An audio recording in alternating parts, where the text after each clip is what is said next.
Good morning everyone, happy Sabbath to all of you. Hi डस्नी में आप सभी का स्वागत है। हम खुदा के शुक्रगुजार हैं कि खुदा ने फिर हमें ये मौका दिया कि हम परमेश्वर के कलाम को जो है वो सीख सकें।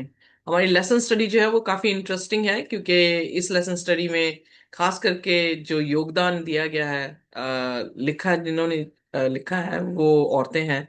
और उन्होंने बताया कि किस तरह से जो है हम खुदा के बीच में जो है वो और बढ़ सकते हैं। आज जो है वो लेसन 11वां है, जो कि शीर्षक रखता है सेटबैक्स यानी रुकावटें। किस तरह से हमने देखा कि खुदा के साथ कलाम को पढ़ने से हम अपने आप को बढ़ा सकते हैं, दुआओं से हम अपने आप को बढ़ा सकते हैं। हम किस तरह से अपनी रिपेंटेंस और फॉरगिवनेस लेके जो है वो अपने आप को बढ़ा सकते हैं। हमारी ग्रोथ के लिए ये सारे एलिमेंट्स जो हैं वो बहुत ज़रूरी हैं। हाल ही में जो है मैं किसी से बात कर रही थी, तो वो ये कह रहे हैं कि क्या तुम पूरी जिंदगी जो है अपने पापों का पश्चाताप करती रहोगी? तो मैंने कहा कि हर सांस के आखिरी नहीं, आखिरी सांस तक जो हूँ मैं अपने पापों का अंगीकार करती रहूंगी और खुदा से जो है वो माफी मांगती रहूंगी। क्योंकि बहुत सारे लोग ये विश्वास करते हैं कि हमें खुदा ने जो है अपना लिया है, हमारे गुनाह जो है वो धुल गए हैं और प्रभु यीशु मसीह हमसे इतना ही मोहब्बत करता है कि वो हमारे गुनाह बिना हम अंगीकार किए जो है वो हमारे गुनाहों को जो है वो माफ कर देते हैं। बट हमने ये देखा कि हम खुदा के साथ कैसे ग्रो हो सकते हैं। एक ऐसा रिलेशनशिप हमने देखा खुदा और हमारे बीच में, जो हम इंसानों के बीच में भी जो है वो देखते हैं। इसलिए माफी मांगना, पश्चाताप करना, यू टर्न लेना, जहां पर हम गलत जा रहे हैं यू टर्न लेकर हम जो है वो सीधे जाएं। ये सारी बातें जो है वो हमारी आत्मिक जिंदगी को जो है वो बढ़ाती हैं। आज देखेंगे कि अचानक से कोई रुकावटें आ जाए, वो कैसे जो है हमारी जिंदगी को हिला सकती हैं। और इस लेसन को सीखने के लिए, इससे पहले कि हम अपनी याद करने की आयत को देखें, आइए अपने सिरों को झुकाएंगे और हम प्रार्थना में जाएंगे कि खुदा खुद हमसे बातचीत करे और अपने कलाम से जो है हमें सिखाए। आइए सिरों को झुकाएंगे। हमारे स्वर्गीय खुदावन, हम आपके निहायत ही शुक्रगुजार हैं, धन्यवाद करते हैं प्रभु इस सबद के लिए जो आपने हमें दिया। हम धन्यवाद करते हैं प्रभु कि आपके जैसा कोई परमेश्वर नहीं है और हमने आपको जाना है। और आपके वचन में लिखा है कि जहां दो या तीन मेरे नाम से इकट्ठे होंगे मैं उनके बीच में होंगे। आपका खुदावन ये वायदा है कि आप मेरे हमारे दिलों में अपने हुक्मों को लिखेंगे, आप हमारे परमेश्वर होंगे और हम आपके लोग होंगे। हम धन्यवाद करते हैं खुदावन कि हमने जब आपको देखा कि आपने हमें चुना है, तो हमने भी आपको चुन लिया। खुदावन, हमें इतनी कुव्वत और ताकत नहीं कि हम मुकम्मल तौर से खुदावन आपके साथ चल सकें, पर हर रोज हम बढ़ते चले जा रहे हैं। हर रोज खुदावन हम आत्मिक रीति से खुदावन मुकम्मल होना चाहते हैं, और इसलिए आपकी आत्मा को, प्रभु आपके लहू को पुकारते हैं। सबसे पहले हमारे गुनाहों की माफी के लिए आपको पुकारते हैं कि हमारे गुनाहों को माफ कर दें, अपना फजल करें खुदावन। और खुदावन आप हमारे साथ होके चलें, अपना पाक रूह बख्शें, ताकि हम आपके कलाम को समझ सकें और उसे अपनी जिंदगियों में भी खुदावन लागू कर सकें। आज खुदावन का आज का कलाम खुदावन हम चाहते हैं कि आप बोलें, हम सुने, आप बढ़े, हम घटे, और आपका नाम मुबारक ठहरे। जितने आए हैं सभी को आशीष दें, और जो यूट्यूब के माध्यम से भी सुनते हैं खुदावन, उन पे भी आपकी खास आशीष हो। हमारे सारे अजीजों पर खुदावन आप आज के दिन बरकत दें, यीशु के नाम से मांगते हैं, आमीन। हाँ। आइए अपनी याद करने की आयत को देखेंगे, जो कि रोमियो उसका 5 और उसकी 3 से 5 आयत है। जी। केवल यही नहीं, वरन हम कलेशों में भी घमंड करें, ये जानकर कि कलेश से धीरज, और धीरज से खरा निकलना, और खरा निकलने से आशा उत्पन्न होती है, और आशा से लज्जा नहीं होती, क्योंकि पवित्र आत्मा जो हमें दिया गया है उसके द्वारा परमेश्वर का प्रेम हमारे हृदय में डाला गया है। आमीन। आमेन, आमेन। और व्हाट अ ब्यूटीफुल वर्स। आपको इस वर्स में जो है वो क्या अच्छा लगा?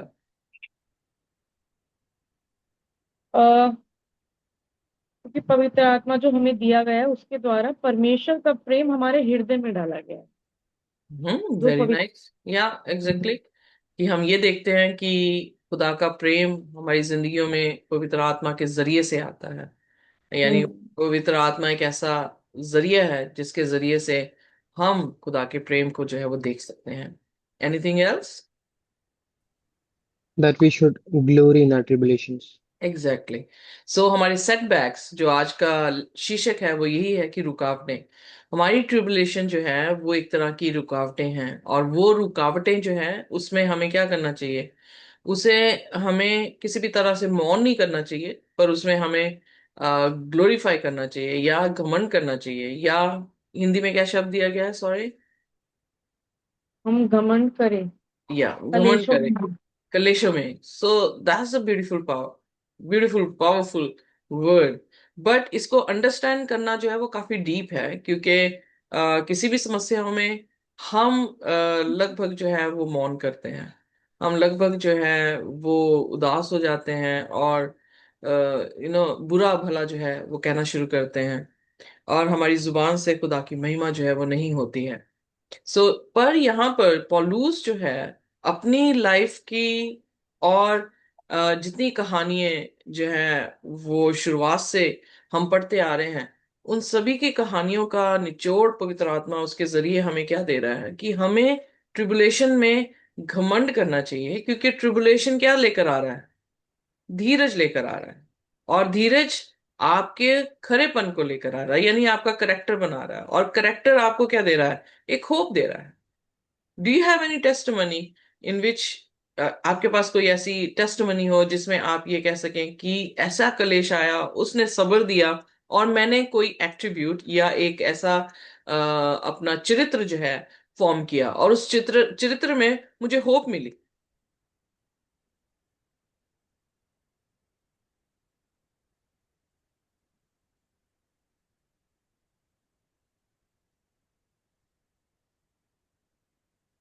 जब कभी भी हम अपनी लाइफ में किसी भी ट्रिबुलेशन में जाते हैं और हमें चीजें नहीं मिल रही हैं, और हम क्या कर रहे हैं?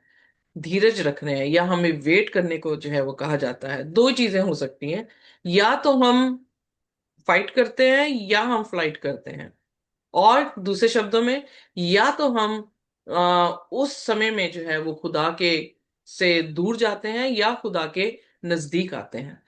ये जो टाइम पीरियड है जब हम किसी भी परेशानी से होके गुजरते हैं, हमारा रवैया अगर खुदा के करीब जाने का बन जाता है, तो हम क्या वहां पे प्रोड्यूस कर रहे हैं?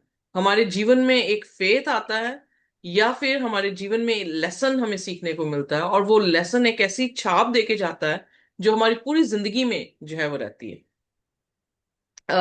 फॉर इंस्टेंस, जब मैं छोटी थी तो हम बहनें जो थी वो अ, चुन्नियों की साड़ियां बांधती थी। तो ये हम्म। वैसे फनी चीज है, but it gave me very very very big lesson. तो चुन्नियां बांधती थी, तो जब मेरे से छोटी जो थी वो बांधती थी, तो उसके पेट में जो है वो उसको बांधना, मतलब पता नहीं क्या करती थी, तो उसका पेट जो है वो मोटा सा दिखता था, तो मैं हंस देती थी उससे कि इसका जो है वो देखो कैसे पेट जो है वो दिख रहा है, लाइक मोटा सा दिख रहा है, काइंड ऑफ। तो वो बेचारी थोड़ी सी वैसे भी इंफीरियर कॉम्प्लेक्स में थी, और वो उदास हो जाती थी। और मैंने जो है इस चीज को किसी भी बुरी इंटेंशन से नहीं बोल रही थी, जस्ट फनी वे से जो है उसे मैं हंस देती थी। बट फिर मैंने देखा कि वो जो है जब हम बड़े हुए, वो जो है उसकी साड़ियां जो है वो बहुत अच्छी नीटली आ रही हैं, और मेरी जो है वो वैसी होगी जैसे उसके लिए मैं हंसती थी। तो जब रियलाइज किया मैंने ये बात, यू नो तो एक लेसन मैंने सीखा उसमें, कि मुझे किसी पे भी दोष लगाने की जरूरत नहीं है। Let it be. सो जैसे भी हैं उन्हें वैसे ही जो है एक्सेप्ट करने की जरूरत है। हमें किसी को कुछ कहने की जरूरत नहीं है। So this is the small lesson. So I try my best not to जज एनी वन। मैं ट्राई करती हूँ कि मैं किसी को जज ना करूं।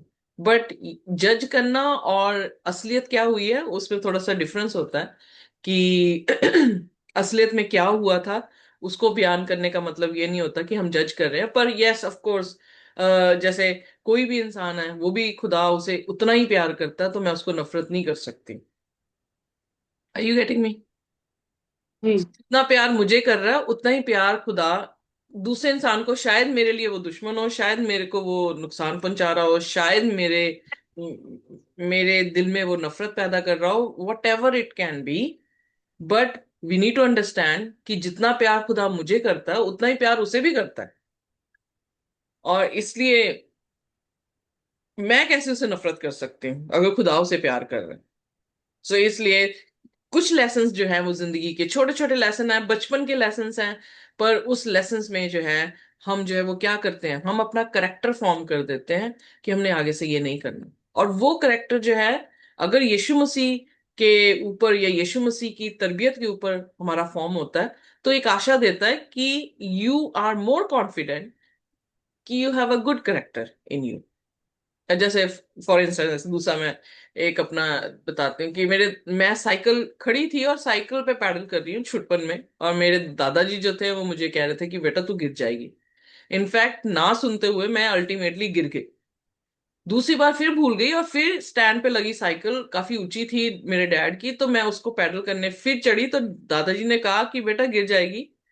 तो मुझे एकदम से रिमाइंड हुआ कि मैं पिछली बार भी गिरी थी।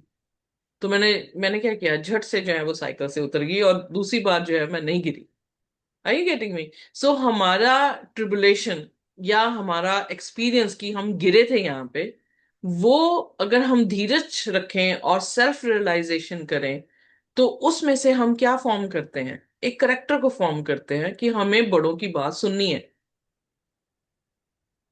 और वो करेक्टर एक जी होप देता है कि जो एक्सपीरियंस बड़ों का है उसके आधारित पे अगर आपको वो कोई शिक्षा दे रहे हैं, तो आपको जरूरत नहीं है कि उतने टाइम पीरियड लेके आप उस एक्सपीरियंस को गेन करें। आपके लिए जो है वो बैकग्राउंड रिसर्च हुई है, आप बैकग्राउंड रिसर्च से उससे जो है आउटकम निकला है उसको लेकर अपनी फर्दर रिसर्च जो है वो एक्सटेंड करते हैं। Am I clear? So but जी आज हम बिब्लिकल स्टोरीज से देखेंगे कि किस तरह से इस पूरे दुनिया में जो फुल ऑफ सिन और सफरिंग है, उसमें ये प्रश्न उठता है कि हम कैसे जो है इनको फेस करें, जिनको जिनको हम कह रहे हैं रुकावटों को। और आज हम बाइबल के अनुसार देखेंगे कि बाइबल की कुछ ऐसी एग्जाम्पल्स हमारे सामने जो है वो दी गई हैं, जिन्होंने कैसा रिस्पॉन्ड किया जब वो किसी तूफान भरी जिंदगी में थे, या बीमारी से जकड़े हुए थे, या कोई डिजास्टर उन पर आया, या वो किसी भी डिसअपॉइंटमेंट में थे, यानी बहुत सारा उनके ऊपर जो है वो शोक हुआ, या फिर हम देख सकते हैं जब उन्होंने यीशु मसीह को देखा। सो इन कहानियों, जैसे हम पहला कुरिन्थियन उसके 10 उसकी 11 में जानते हैं कि लिखा है कि ये सारी कहानी इसलिए लिखी गई हैं हमारे दृष्टांत के तौर पे और अंतिम लोगों की चेतावनी के तौर पे। सो हम इन कहानियों से सीखेंगे कि जैसे इन लोगों ने अपने सेटबैक्स में अपना रवैया किया, क्या हमें वैसा करना है, या जो उन्हें करना चाहिए था वैसा हमें करना है। सो पहली आयत जो है हम देखेंगे मरकुस उसका 4 और उसकी 37 आयत। मरकुस 4:37 आयत, 37 राइट। जी जी।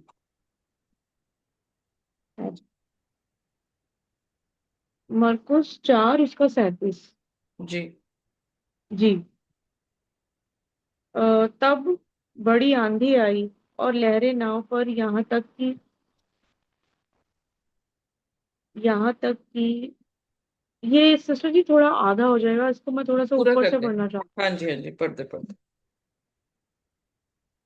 उस दिन वह सांझ हुई तो उसने चेलों से कहा, आओ हम पार चले।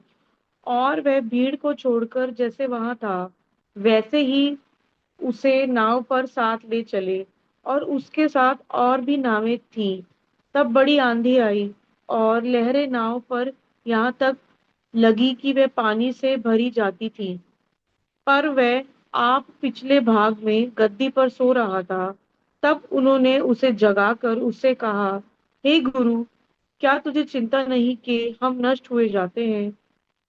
तब उसने उठकर आंधी को डांटा और पानी से कहा, शांत रह, थम जा।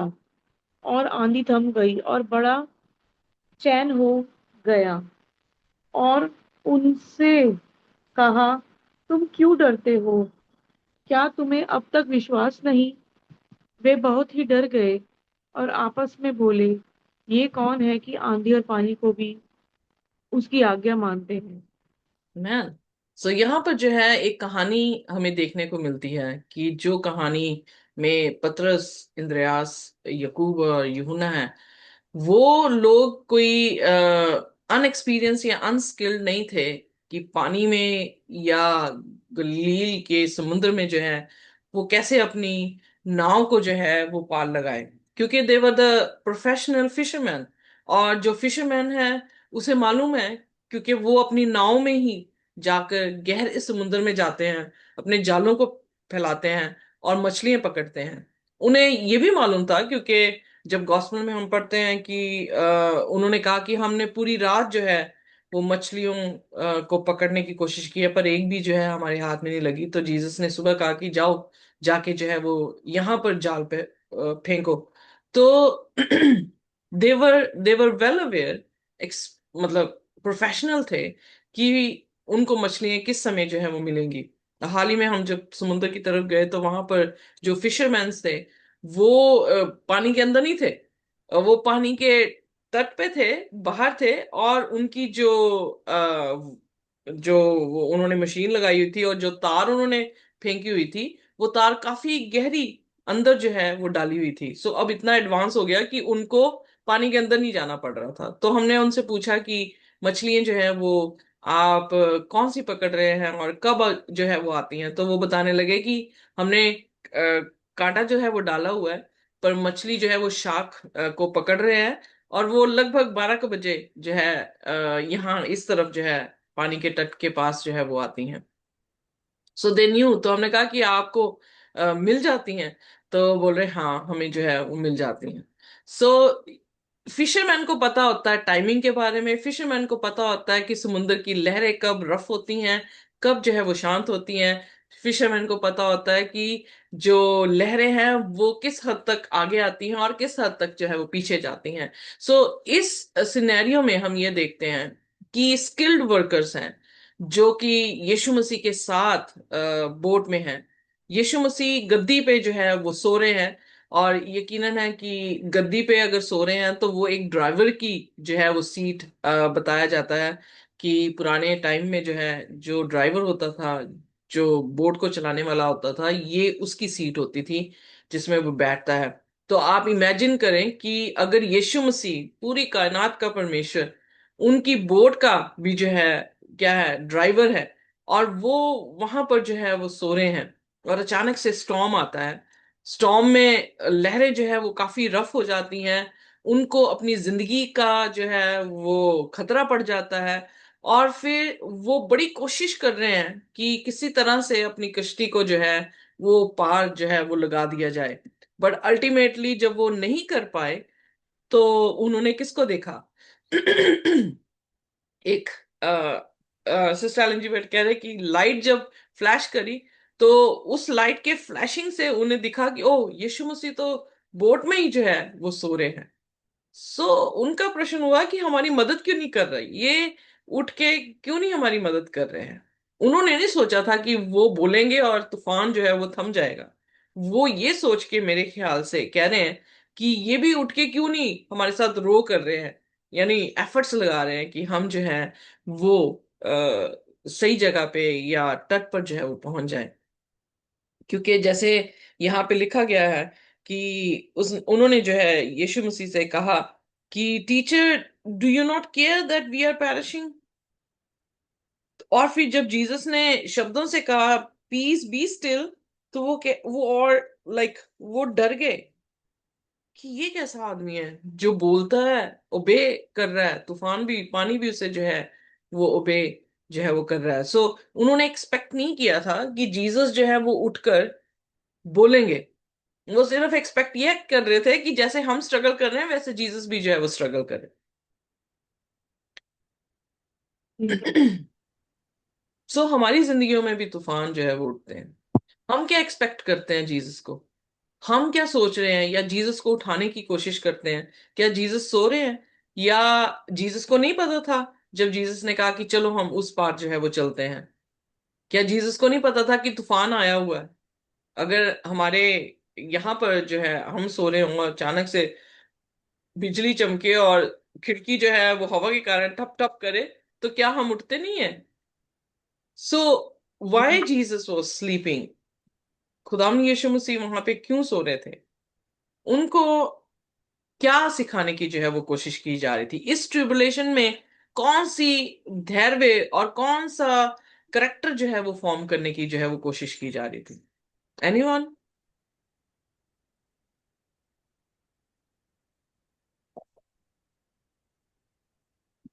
दोबारा से बोलिए, दोबारा क्वेश्चन करिए। सो आई मीन टू से कि इस सिचुएशन में, इस टॉम में उनको कौन सा धैर्य उनके करेक्टर को फॉर्म करने वाला था? कौन सा करेक्टर जो है उनको होप जो है वो देने वाला था? अगर मैं इस चीज को देखूं तो मैं यहां देखती हूँ कि उनको इस टाइम पे जो सबर उनका, जो पहली बात तो जब हम क्या कहते हैं अपनी कोशिशें करते हैं तो हम किसी की नहीं सुनते, हम अपनी कोशिशें करते हैं। हम तब सुनते हैं जब हम अपनी कोशिशों में नाकामयाब जो है हम हो जाते हैं, और उसके बाद जो है हम किसी की कहेंगे अच्छा ये बात करनी थी, अच्छा ये हम कर लेते हैं। सो यहाँ पर जीसस ने उन्हें अलाउ किया कि वो अपना कश्मकश जो है जितना करना चाहते हैं कर लें। जीसस वेट कर रहे होंगे कि कब वो यीशु मसीह को देखेंगे और यीशु मसीह से कहेंगे कि क्या तुझे परवाह नहीं, हम मरे चले जाते हैं।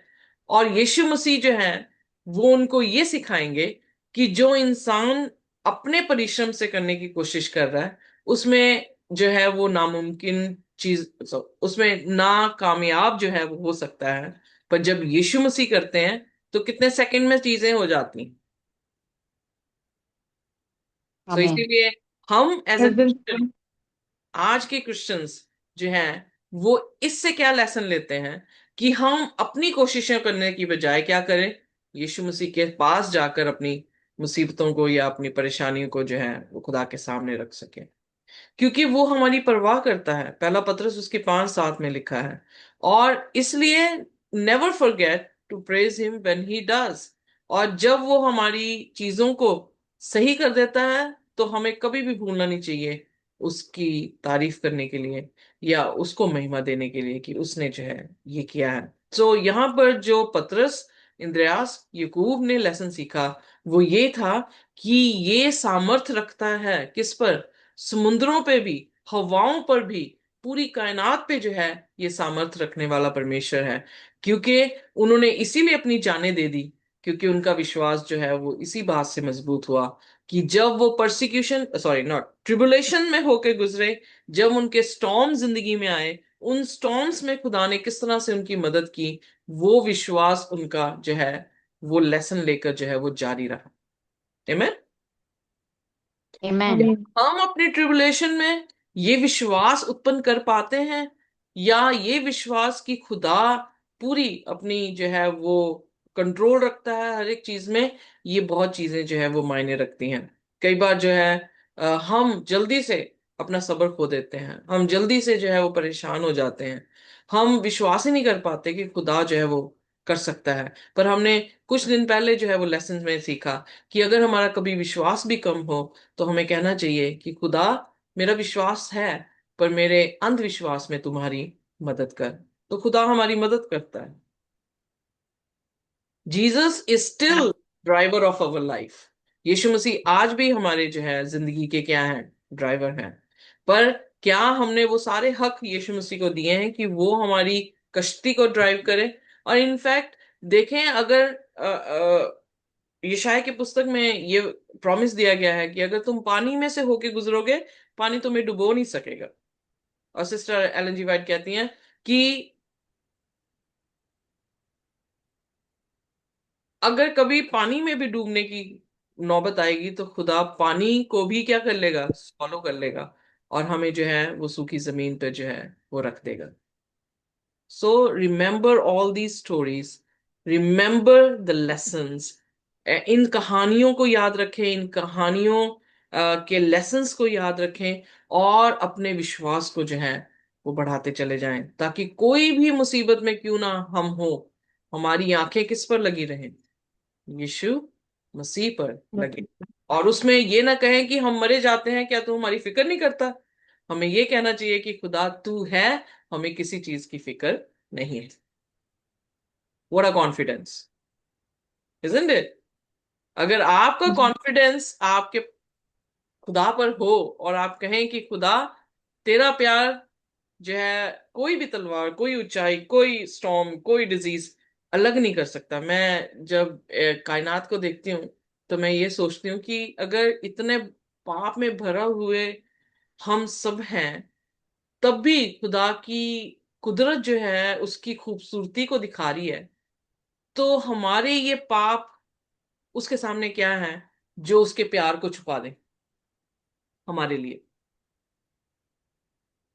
आई डोंट नो मैंने राइट वर्ड्स एक्सप्रेस किए कि नहीं। Are you getting me what I am saying? कि अगर इतने पाप में उसकी कुदरत में उसकी खूबसूरती, उसकी आर्टिस्टिक स्किल जो है वो दिखाई दे रहा है, उसकी मोहब्बत दिखाई दे रही है, तो हमारे पाप उसकी मोहब्बत के ऊपर नहीं आ सकते। उसकी मोहब्बत हमारे पाप से भी जो है वो क्या है, बढ़कर है। Amen. आमेन। Amen. कभी भी शक करने Amen. की जरूरत नहीं है कि अगर हम किसी परेशानी में हैं तो खुदा हमारे साथ नहीं है। खुदा वही है। सिर्फ एक लेसन सीखना है उस परेशानी में, और वो लेसन हमारी जिंदगी में एक करेक्टर को फॉर्म करता है, जो करेक्टर होप को देगा कि यीशु मसीह मेरे साथ है। So life is always interesting when you have challenges. अगर ग्राफ में ईसीजी में लाइन जो है वो सीधी आ जाए तो हम क्या देते हैं, डिक्लेयर कर देते हैं कि इंसान मर गया। पर अगर ईसीजी में अप्स अप्स डाउन होते हैं तो हमें लगता है कि इंसान क्या है, जीवित है। सो नेवर फियर कि चैलेंजेस आ गए, नेवर फियर कि डिजीज आ गई। These are the interesting moments where you will learn the lessons, और यहां पे आप करेक्टर फॉर्म करेंगे। सपोज करें कि मैं अगर सारी चीजें आपको दे रही हूँ, आपको प्यार भी कर रही हूँ, आपको खाना दे रही हूँ, आपकी प्रोटेक्शन, आपको गाड़ी भी मिल रही है, मैं कमा कुमू के सब कुछ आपको दे रही हूँ, तो आपकी जो है असलियत जो है मुझे पता नहीं लगेगी जब तक कि मैं किसी सिचुएशन में खो गई हूँ और आपको ये चीजें मुहैया नहीं कर पा रही हूँ। तब मुझे आपकी असलियत पता लगेगी कि आप फिर भी मेरे साथ खड़े हैं कि नहीं खड़े। Am I right? जी। सो इसलिए ये ट्रिबुलेशंस देख के खुदा की तरफ पलट के उसको बुरा ना कहें, खुदा के मुंह पे अपनी पीठ ना करें, क्योंकि यही टाइम है आपका,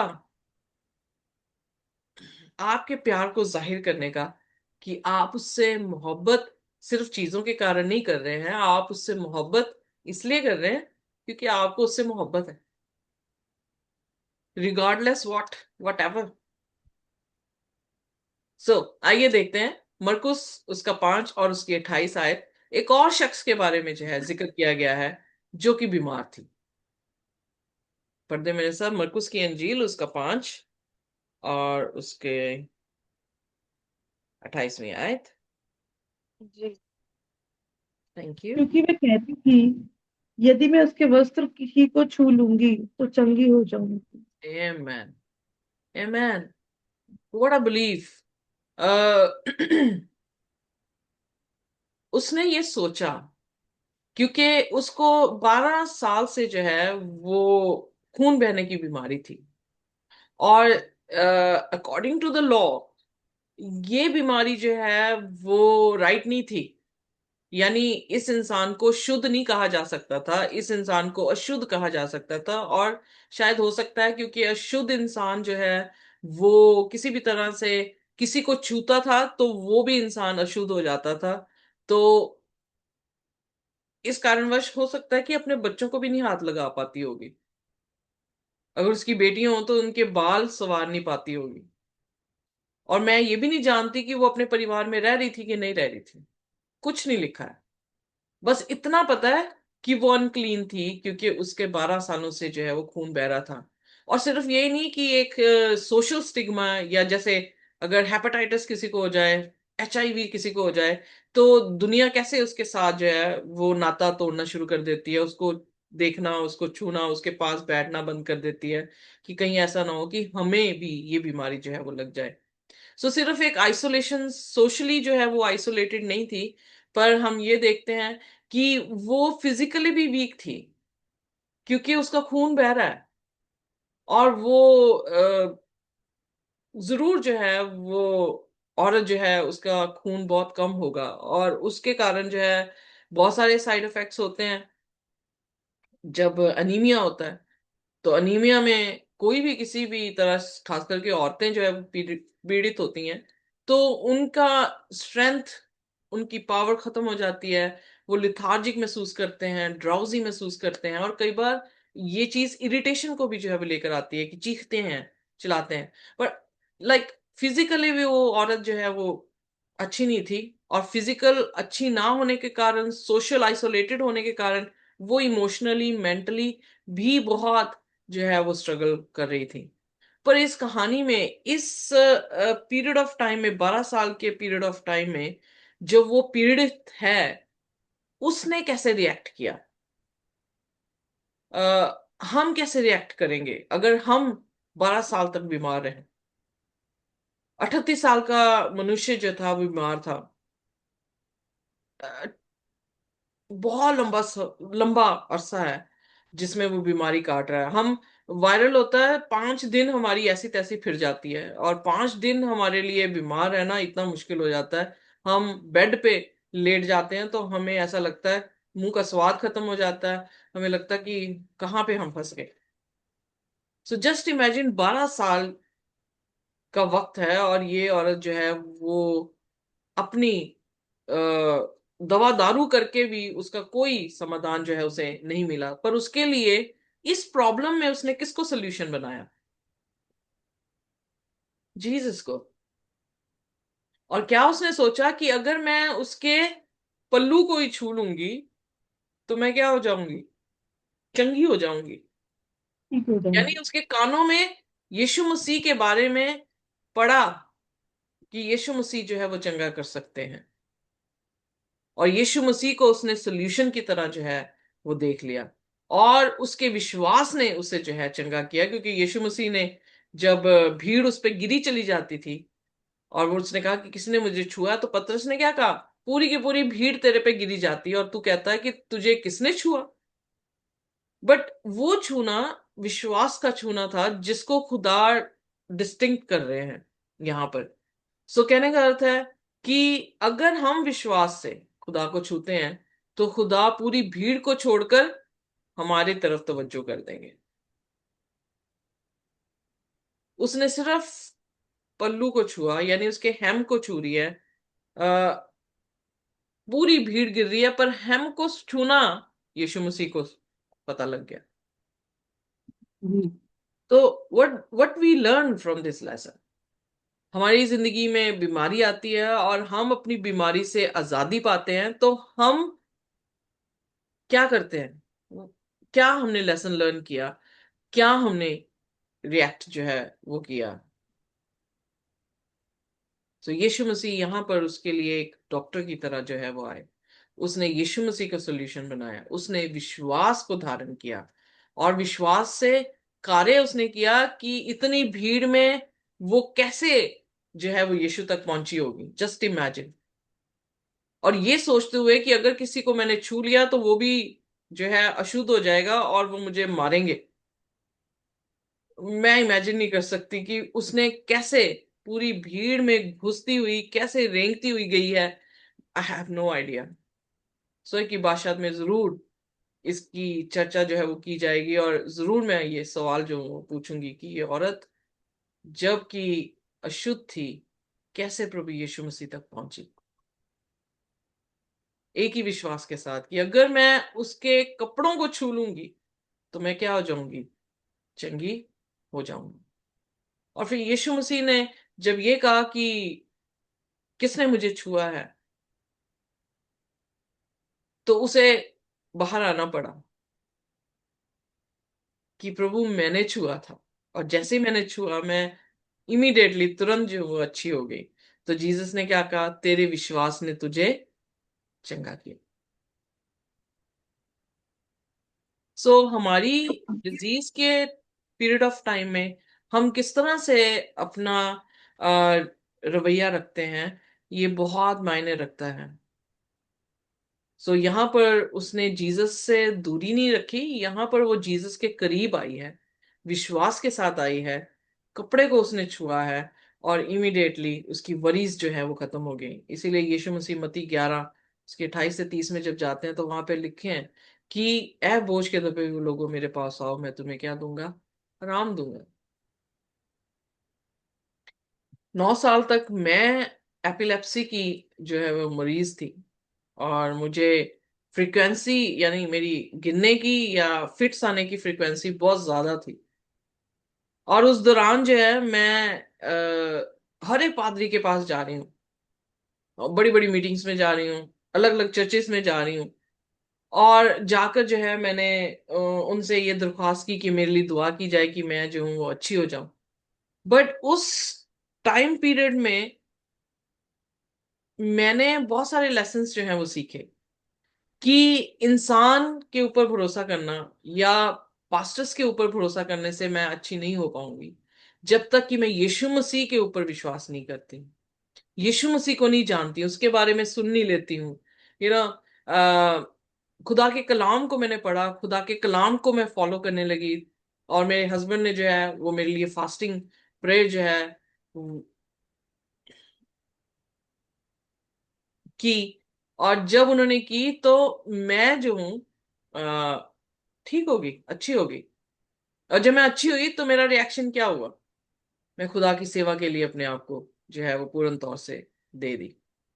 सो कहने का अर्थ है कि उस लेसन से मैंने ये सीखा कि खुदा के कलाम को फॉलो करना हमारे लिए बहुत जरूरी है, खुदा को जानना हमारे लिए बहुत जरूरी है, और उस पर विश्वास, विश्वास कैसे आता है? खुदा के कलाम को पढ़ने से आता है। और वो चीज मिसिंग थी जब मैंने 9 साल तक अपनी इस डिजीज को जो है कैरी किया। और बेशक मैं जा रही हूँ लोगों के पास, पर वो मुझे कंफ्यूज कर रहे हैं, मुझे कह रहे हैं तेरे पे इसने जादू कर दिया, तेरे पे उसने जादू कर दिया, तू ये तू वो कर कर के उन्होंने कोई समाधान नहीं दिया, मुझे फर्दर कंफ्यूजन में डाल के फर्दर डिसेप्शन जो है वो क्रिएट कर दी। पर जिस दिन से मैंने खुदा का कलाम पढ़ना शुरू किया, जिस दिन से मैं पर्सनली खुदा को जानना शुरू किया, मेरी बीमारी मुझसे जो है वो दूर हो गई। सो इसलिए वो सब्र, और उस सब्र में बेशक चीजें बहुत उल्ट पुल्ट दिखती हैं, पता नहीं लगता, बट जब हम खुदा पर विश्वास करते रहते हैं कि खुदा मुझे वो रास्ता दिखा, तो खुदा वो रास्ता हमें दिखाता है, और खुदा अल्टीमेटली हमें लेसन सिखाकर हमारे करेक्टर को जो है वो फॉर्म करता है। इसलिए आज मैं किसी पर भी जो हूँ वो तवज्जो नहीं देती हूँ, मुझे सिर्फ वचन से जो सीखने को मिलता है, चाहे थोड़ा मिले, उसी को कैरी करके जो है वो चलती हूँ। तो ये लेसन मैंने अपनी लाइफ से सीखा था, और वो आज तक जो है मैं कैरी कर रही हूँ। So that form my character. बहुत सारे लोग मुझे लाइक नहीं करते हैं, it's fine, but I have learn a lesson, I cannot move, मैं उसे छोड़ नहीं सकती। Amen? Amen. सो इसलिए हमारी डिजीज भी आनी, बीमारी भी आनी। अब जैसे हाल ही में मेरी टांगे हुई थी, तो उस डिजीज में भी हमने सीखा, सभी ने मिलकर सीखा कलाम को पढ़ना, खुदा को जानना। So these are good things for us. So never think, इसी में घमंड करें कि ये चीजें आई हैं और ये चीजें हमें खुदा के बारे में कुछ सिखा के जाएंगी, और हम खुदा के साथ जो है एक करेक्टर को फॉर्म करेंगे जिसमें होप है। डिजास्टर, सबसे बड़ा यू नो कहर जो आया वो अयूब के ऊपर आया, बाइबल में दर्ज किया गया है। आइए देखते हैं अयूब, उसका 19 अध्याय, उसकी 26 आयत। जी। 19 उसकी 26 आयत। अपनी और मुझे तो निश्चय है कि मेरा छुड़ाने वाला जीवित है, और वह अंत में पृथ्वी पे खड़ा होगा, और अपनी खाल के इस प्रकार नष्ट हो जाने के बाद भी मैं शरीर में होकर परमेश्वर का दर्शन पाऊंगा। आमेन, आमेन, ब्यूटीफुल। अयूब की जो जो कहर उस पर आया, जब हम अयूब उसका पहला अध्याय उसकी 14 से 17 देखते हैं, तो उसने अपनी वेल्थ खो दी। जब अयूब उसका 1 उसकी 18 और 19 आयत को देखते हैं, उसने अपने बच्चे खो दिए। जब अयूब उसके दो उसकी साथ में देखते हैं तो उसने अपनी हेल्थ भी जो है वो खो दी। और 2 की 9 में उसकी वाइफ उसे कहती है कि खुदा को लानत दे और मर। और इनफैक्ट वो इतना उदास घूम रहा है 7 डेज। अयूब 2 उसकी 13 में लिखा है कि वो स्पीचलेस बैठा रहा खाट पे, राख उसने डाल दी है। और फिर 3 फ्रेंड्स उसके आते हैं। इमेजिन करें, 3 फ्रेंड्स आते हैं और वो भी आके उसे कोई सुकून नहीं दे रहे हैं। वो उसे कह रहे हैं 8, 11 और 15 अध्याय में कि तूने कोई ना कोई पाप किया था तभी तेरे साथ जो है वो ऐसा हुआ है। और वो विकेडनेस कर रहे हैं क्योंकि वो खुदा को जानते नहीं है। पर अय्यूब क्या कह रहा है? अय्यूब का जो विश्वास था, उसने अपनी इस डिजास्टर में कैसे रिएक्ट किया। उसने अपनी इस जो तकलीफ थी उसमें उसने खुदा को किसी भी तरह से आरोप नहीं दिया। उसने कहा नंगा आया था नंगा चला जाऊंगा। यू नो जिसने दिया था उसने ले लिया, उसका नाम मुबारक हो। मुबारक हो। और इनफैक्ट उसे नहीं पता था पीछे किस तरह से जो है 2 पावर्स के बीच में बात हुई है। और वो एक एविडेंस बन के निकलने वाला है, एक टेस्टमनी बन के जो है वो निकलेगा। वो बस खुदा को जानता था कि खुदा में के कितनी पावर है कि ये फोड़े जो मेरे हुए हैं, अगर इसमें मैं मर भी जाता हूं तो वो मुझे क्या करेगा, जिलाएगा। और कैसे जिलाएगा? फ्लैश के साथ जिलाएगा। ये चीज हमेशा याद रखें। बहुत सारे लोग क्रिश्चियन वर्ल्ड में ये कहते हैं हम आत्मा बन के घूमेंगे। नहीं, वील हैव अवर फ्लैश। इसीलिए पौलुस जो है वो पहला कुरिन्थियंस के 15 अध्याय में अलग अलग किंगडम्स के बारे में बता रहा है। किंगडम्स इन द सेंस अलग अलग, जैसे प्लांट किंगडम और एनिमल किंगडम, इन फरिश्तों के किंगडम, इन सभी को अलग अलग जो है वो बनाया गया है। उनकी अलग अलग विशेषताएं हैं। हम जो इंसान हैं वो मांस और हड्डी से बने हैं। हम इसी तरह से जलाए जाएंगे। जब यीशु मसीह जिलाए गए थे तो उनमें हड्डी और मांस थी, तभी उसने कहा छू के देख मुझे। और वो वैसे या ही उठा लिए गए हैं। यहाँ पर अयूब का विश्वास, यूब कैसे फेस कर पा रहा उस डिजास्टर को, एक ही है कि उसके पास सोल्यूशन यीशु मसीह ही थे। चाहे समुद्र में तूफान आया, उनके पास भी सोल्यूशन कौन थे? जीसस थे, क्योंकि उन्होंने जीसस को कहा क्या तू नहीं जानता हम मरे चले जाते हैं। औरत जो 12 साल से बीमार थी, उसके पास भी सोल्यूशन यीशु मसीह है। अयूब जो कि 3400 साल पहले व्यक्ति जो है इस धरती पर था, उसके ऊपर सबसे ज्यादा हाहाकार हुई है, पर उसका पास सोल्यूशन कौन है? प्रभु यीशु मसीह है। और उस ट्रिबुलेशन में उसने जो है धैर्य रखा, और उस धैर्य ने उसके करेक्टर को राइचियस करेक्टर जो है वो फॉर्म किया। और आशा क्या उसकी थी कि अगर मैं मर भी जाता हूं इस बीमारी से तो खुदा जोरावर है, आवाज देगा, मैं बाहर आऊंगा। और कैसे मुझे बाहर लेकर आएगा? I will see God yet in my flesh. So वाह। और फिर खुदा ने उसे रिवॉर्ड क्या दिया? जो कुछ उसने लॉस्ट किया था वो सारा रिकवर कर लिया उसने। उसने खुदा को ब्लेम नहीं किया, उसने खुदा को रिजेक्ट नहीं किया।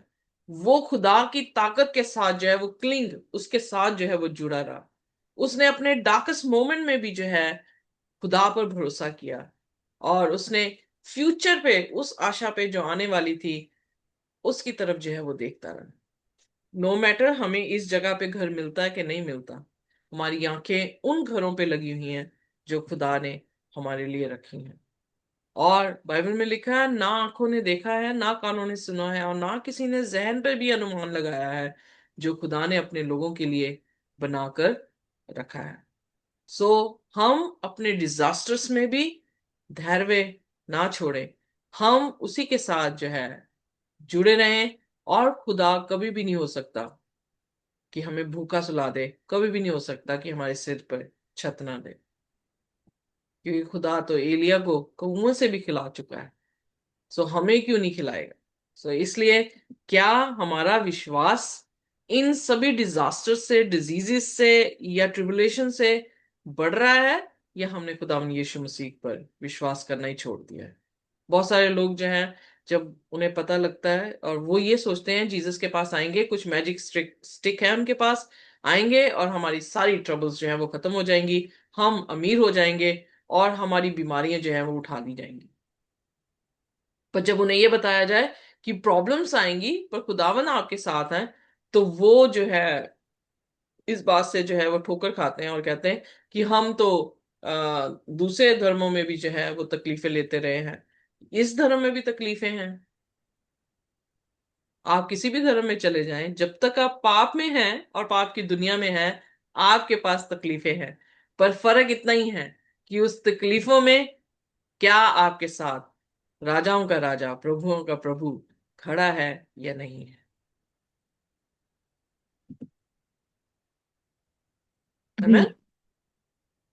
जी। डिसअपॉइंटमेंट, आमेन। लूका उसका 24 में जब हम पढ़ते हैं, तो वहां पर डिसअपॉइंटेड हुए हैं दो इमामस के दो व्यक्ति। आइए देखते हैं लूका उसका 24 और उसकी 21 आयत। जी। 24 उसका 21 आए। जी। परंतु हमें आशा थी कि यही इज़राइल को छुटकारा देगा, इन सब बातों के सिवाय इस घटना को हुए तीसरे दिन ही। सो यहाँ पर हम देखते हैं कि यीशु मसीह का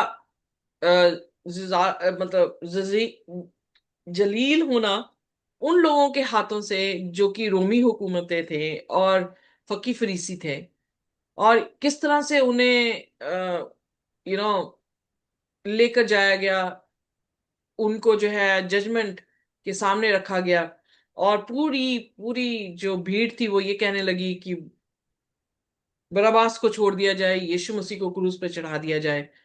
यीशु मसीह क्रूस के क्रूस को अपने कंधे पे लेकर जो है वो गोलगत्ता की तरफ जो है वो जा रहे हैं, और उसको जो है 40 कोड़े जो है वो मारे गए हैं। Can you imagine?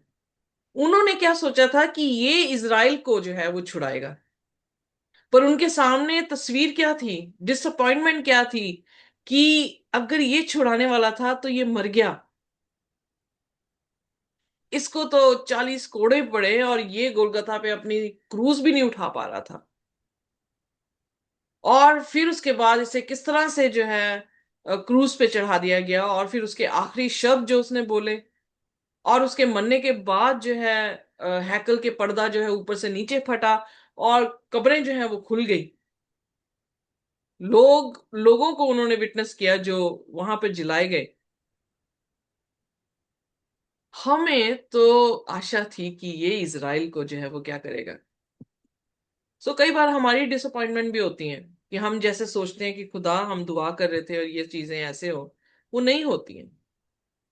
और हम सोचते हैं कि हम तो सोचे थे शायद हम इस तरह से जो है वो बचाए जाएंगे, क्योंकि उनके लिए यीशु मसीह जो है वो मर गए, और उनकी डिसअपॉइंटमेंट जो है वो बहुत बड़ी बन गई।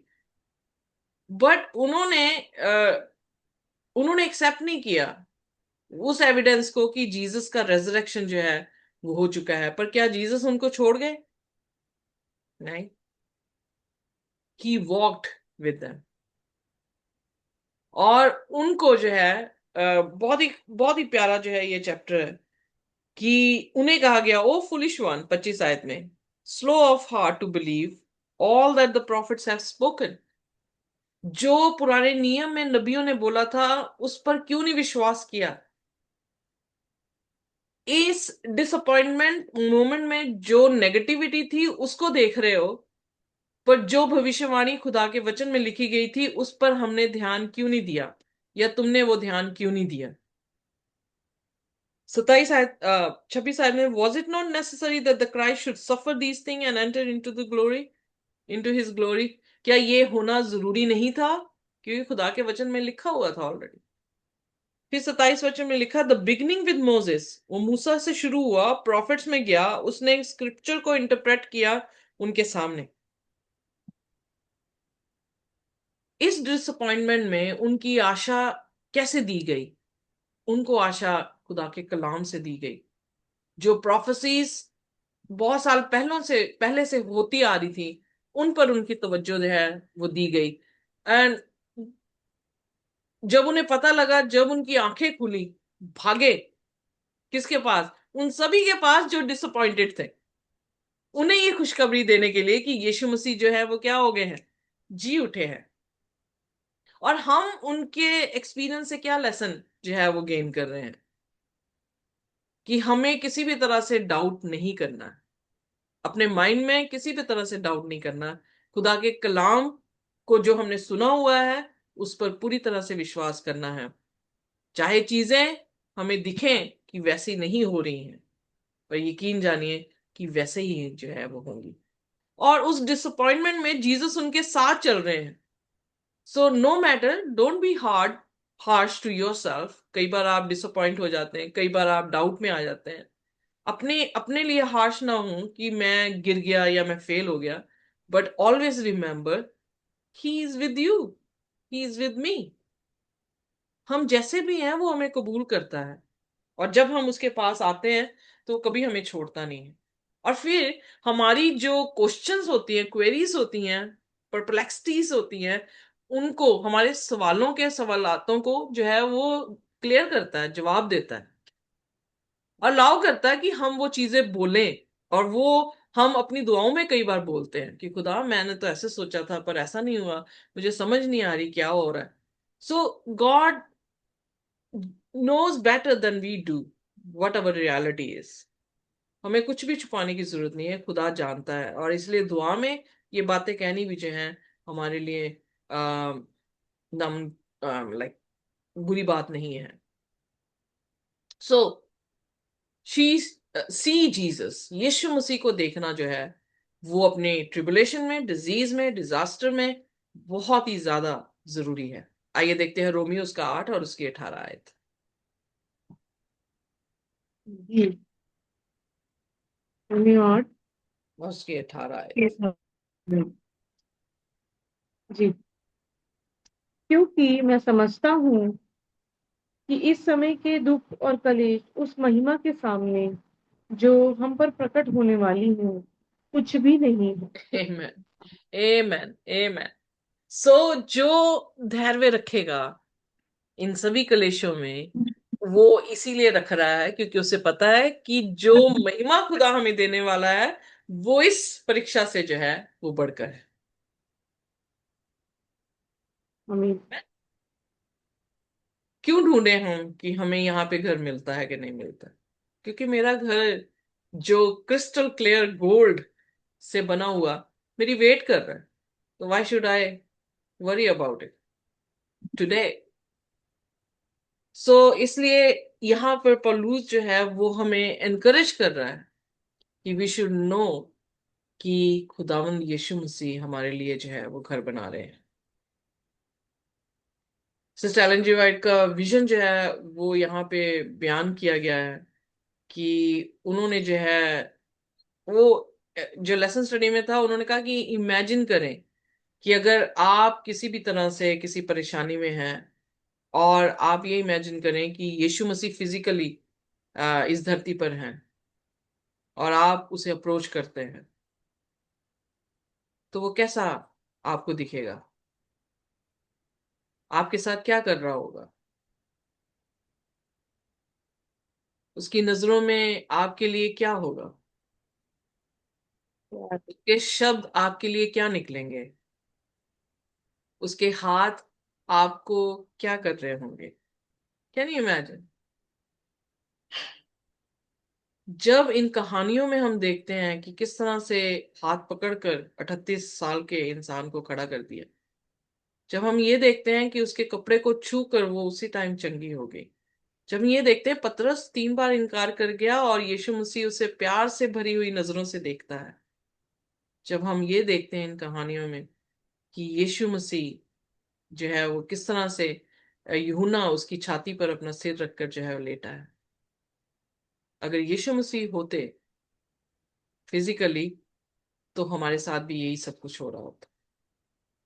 तो क्या अगर फिजिकली नहीं है तो वो अपना लव एक्सप्रेस क्या करता नहीं है हमारे साथ आज? और हेवनली करते किंगडम हैं। में definitely we will see him face to face. We will touch him. We will hug him. We will kiss him. But betrayal की किस तो नहीं करेंगे, प्यार वाली किस जरूर करेंगे उसे। और हम उसे देखेंगे भी, सुनेंगे भी। So always remember that he is our solution. Always remember he walks with us. वो हमारा solution है, वो हमारे साथ चलता है। हमेशा याद रखें कि उसकी प्यार वाली आंखें हमेशा हमें देखती हैं। बाइबल में लिखा, मैंने तुम्हारी सूरतें हथेली पर खोद रखी हैं। जो तुम्हें छूता है वो मेरी आंख की पुतली को छूता है। ये एक्सप्रेशन जो है वो प्यार की एक्सप्रेशन है।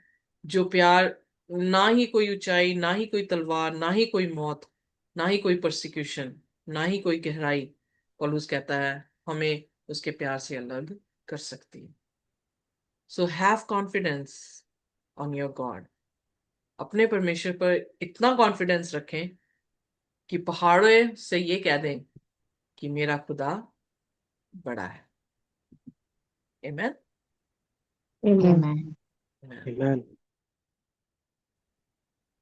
So रोमियो 8:28 में लिखा, we know that in all things God works for the good of those who love him, who have called according to his purpose. So जो बुलाए गए हैं, यकीन जानिए आप बुलाए गए हैं, आपके लिए खुदा अच्छे काम जरूर करेगा। डरे ना इन परसिक्यूशन से, डरे ना इन चैलेंजेस से, इन डिजास्टर से। God is just walking next to you.